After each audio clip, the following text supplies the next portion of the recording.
Again हम ancient history के questions को फिर से लेके आ गए हैं। अभी हम 100 इंपॉर्टेंट एंशियंट हिस्ट्री के ही, प्राचीन भारत के ही क्वेश्चन आंसर्स को कर रहे हैं।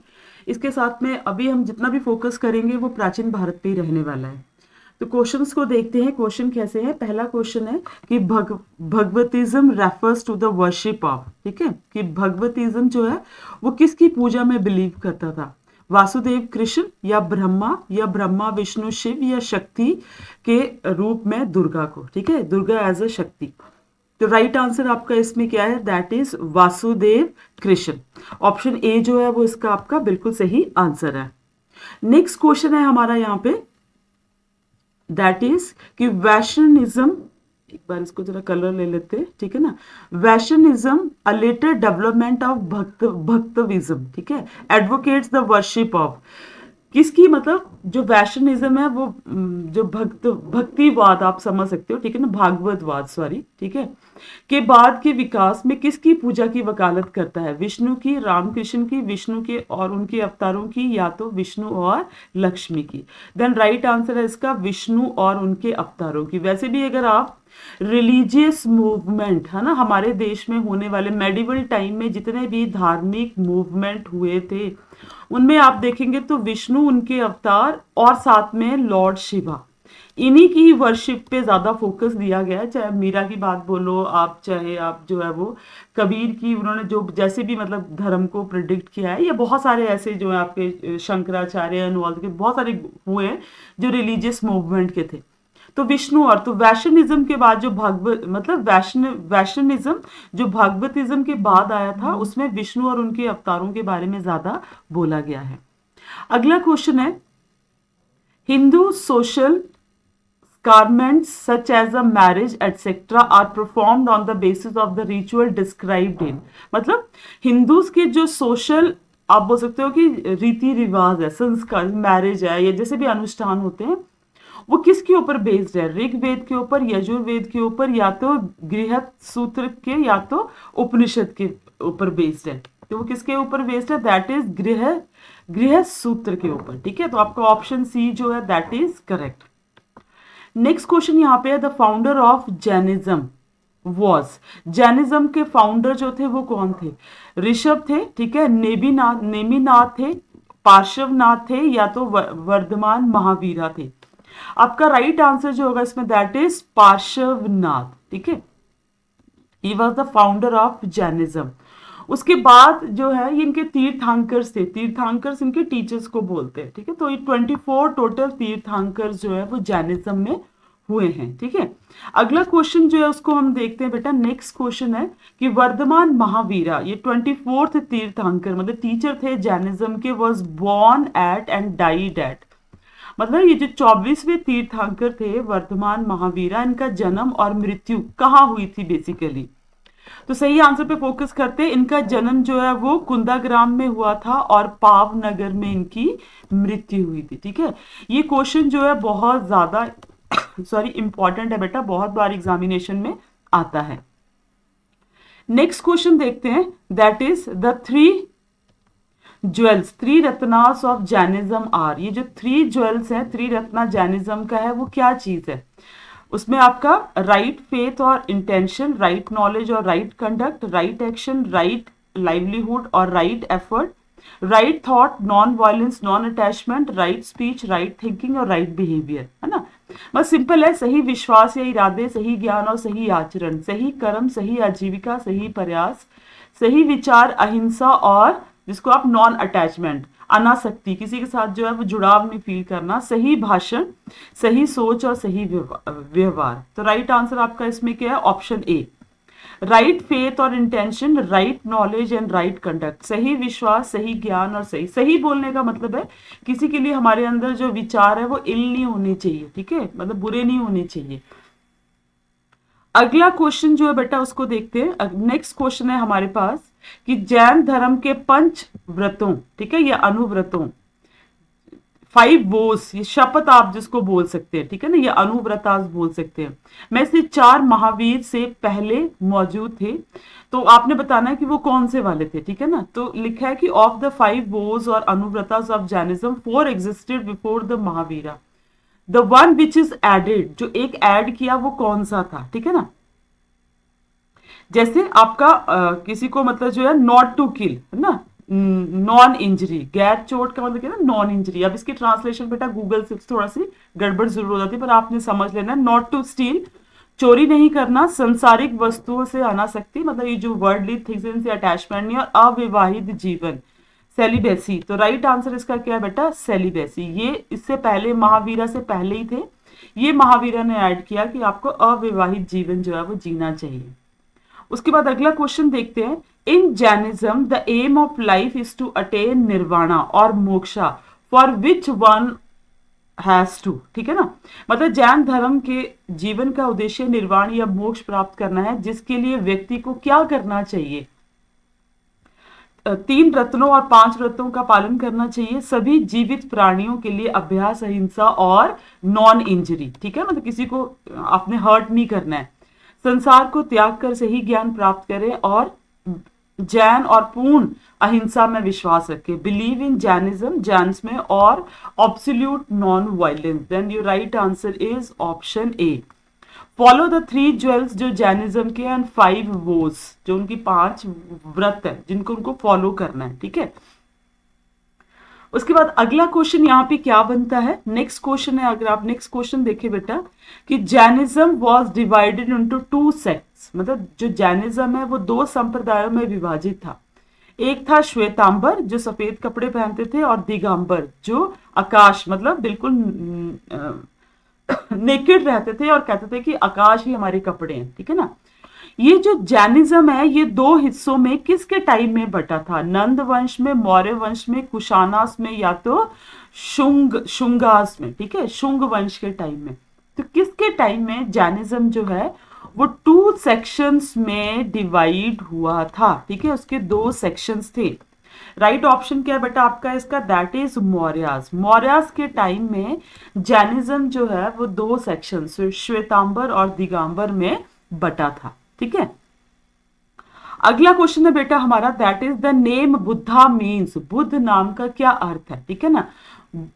प्रबुद्ध मतलब एनलाइटन, जिसको हर एक चीज का ज्ञान हो चुका है, जो जाग चुका है, जिसकी इंद्रियां जाग चुकी हैं, ठीक है। लर्नड सीखा, मतलब जिसको हर एक चीज का ज्ञान प्राप्त हो चुका है, डिवाइन दिव्य, और सेक्रेड मतलब पवित्र।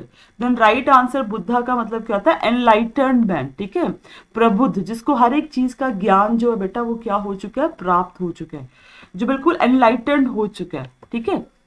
नेक्स्ट क्वेश्चन है आपका, यहाँ पे आपने क्या करना है, मैच द इवेंट्स, ओके। मतलब बुद्ध के जीवन की घटनाओं को उनके घटित होने के स्थान के साथ जो है वो मिलाना है, जैसे कि जन्म, ज्ञान की प्राप्ति, पहला उपदेश और मृत्यु, birth, attainment of knowledge, first sermon और डेथ। तो कहां पे हुई थी आपको ये मैच करना है बेटा, इसका हम राइट आंसर देख लेते हैं, दैट इज ऑप्शन डी। आपका ऑप्शन डी जो है वो राइट आंसर है। मतलब इसमें कोड में अगर हम देखें तो ये ए बी सी डी, ठीक है। तो ए का यहाँ पे क्या बोल रहे हैं, जन्म लुम्बिनी में हुआ था, ठीक है ना। उसके बाद ज्ञान की प्राप्ति जो है दैट इज थर्ड, बोध गया में हुई थी। पहला उपदेश उन्होंने सेकंड सारनाथ में दिया था, और उनकी मृत्यु जो है वो कहाँ हुई थी, कुशीनगर में। समझ में आ गया। तो जन्म उनका कहाँ हुआ था, लुम्बिनी में। ज्ञान की प्राप्ति उनको कहाँ हुई थी, बोध गया में, अटेनमेंट ऑफ नॉलेज बोध गया में। पहला सरमन, पहला उपदेश उन्होंने सारनाथ में दिया था, और उनकी जो डेथ थी वो कहाँ हुई थी, कुशीनगर में हुई थी। तो यहां से आपका राइट ऑप्शन निकल के आ गया ना, ये आपको क्लियर हो गया, ठीक है। अगला क्वेश्चन देखते हैं बेटा हम। नेक्स्ट क्वेश्चन है, Buddhism was divided into Mahayana और Hinayana during the reign of. Buddhism भी 2 सेक्शंस में डिवाइड था, 2 सेक्ट में डिवाइड था, एक महायान और हीनयान। ये किसके काल में हुआ था, अशोका के, कनिष्का के, ठीक है, महिंद्रा के, या तो हर्षवर्धना के। Then right answer is during the time of Kanishka. Kanishka के टाइम में बेटा ये 2 सेक्ट्स में, 2 सेक्शंस में बट गया था, ठीक है। उसके बाद अगला क्वेश्चन देखते हैं। हमारा अगला क्वेश्चन क्या है बेटा यहाँ पे, the great exponent of Mahayana Buddhism. मतलब महायाना बुद्धिज्म के महान प्रतिपादक कौन थे, अश्वघोष थे, वासुबंधु थे, नागार्जुना थे, या नागासेना थे। बहुत इंपॉर्टेंट क्वेश्चन है। तो महायान के, बुद्धिज्म के महायान के जो मेन प्रतिपादक थे, जो मेन उसके एक्सपोनेंट थे, वो कौन थे? वो थे नागार्जुना। ठीक है, अगला क्वेश्चन हम देखते हैं यहाँ पे, दैट इज कि जातकास आर द स्टोरीज ऑफ, जातक किसकी कहानियां हैं? बेस जातक कथाएं। ठीक है, तो बुद्ध के जीवन की, बुद्ध के पिछले जीवन की, या भविष्य के बुद्धों की जीवन की, मतलब उसके आने वाले फ्यूचर में जो थे, और बुद्ध धर्म के महान संत की, मतलब lord Buddhas life, previous life of lord Buddhas, life of the future Buddhas, या the great saints of Buddhism. Then right answer is option B. Sorry, ये क्वेश्चन बहुत ही इंपॉर्टेंट है। जातक कथाएं जो है बेटा वो लॉर्ड बुद्धा के प्रीवियस बर्थ को बताती हैं। ठीक है, उसका जो अगला क्वेश्चन है, दैट इज नेक्स्ट क्वेश्चन है बेटा, इसमें कौन सा वाला है कि outside India Buddhism was first accepted in, Bharat के बाहर बौद्ध धर्म को सबसे पहले स्वीकार किया था चीन ने, जापान ने, श्रीलंका और तिब्बत ने। Then right answer is Sri Lanka. आपको पता है यहाँ पे अशोका ने अपने बेटे और बेटी को, दोनों को ही बुद्धिज्म स्प्रेड करने के लिए भेजा था। उसके बाद तो चाइना, जापान, तिब्बत, हर जगह में बुद्धिज्म जो है बेटा वो फैला। ठीक है, अगला क्वेश्चन जो है जिसको हम यहाँ पे डिस्कस करेंगे वो क्या है, in the 6th century BC north India was divided into, छठी शताब्दी ईसा पूर्व में उत्तरी भारत विभाजित था, किसमें था? 16 ग्रेट स्टेट, 16 महान राज्यों में। ठीक है ना, 8 रिपब्लिकन स्टेट, 8 गणतंत्र राज्यों में, बोथ ए एंड बी और ए एंड बी, सॉरी। ठीक है, और अंग और मगध, अंगा और मगधा में। ठीक है, the right answer is both. 16 राज्य भी थे और 8 गणतांत्रिक राज्य भी थे। कब? छठी शताब्दी ईसा पूर्व में। ठीक है, जब आपके गुप्ता डायनेस्टी के बाद वाला आप थोड़ा सा टाइम जो है इसको मान सकते हो, गुप्ता डायनेस्टी और वो उसके बीच वाला जो बेटा टाइम था। ठीक है, नेक्स्ट क्वेश्चन देखते हैं।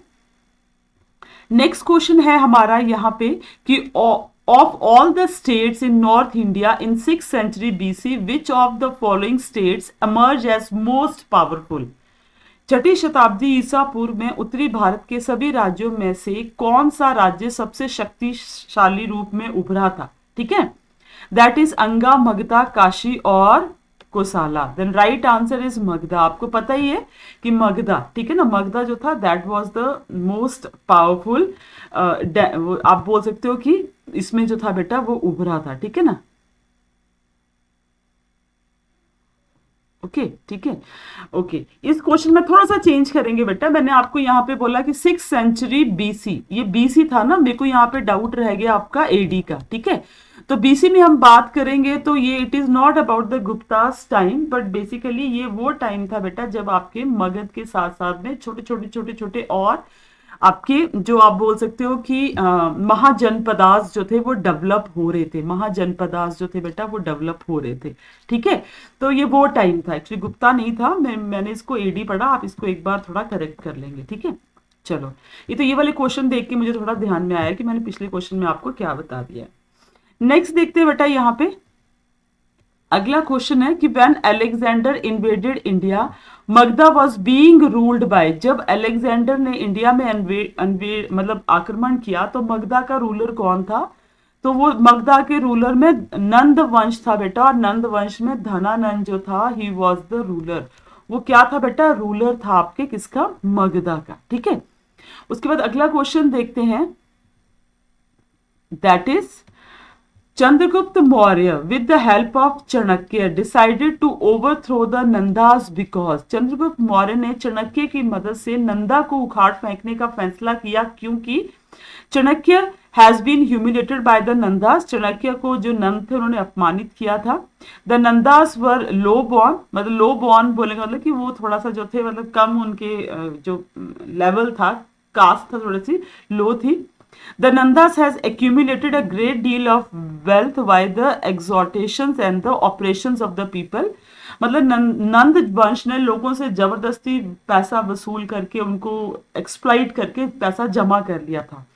And Chanakya wanted to resort the ideal of the Kshatriya rule, और चाणक्य क्षत्रिय शासन को के आदर्श को पुनः स्थापित करना चाहता था। तो आपके नजर में इसका राइट ऑप्शन क्या है बेटा? सी।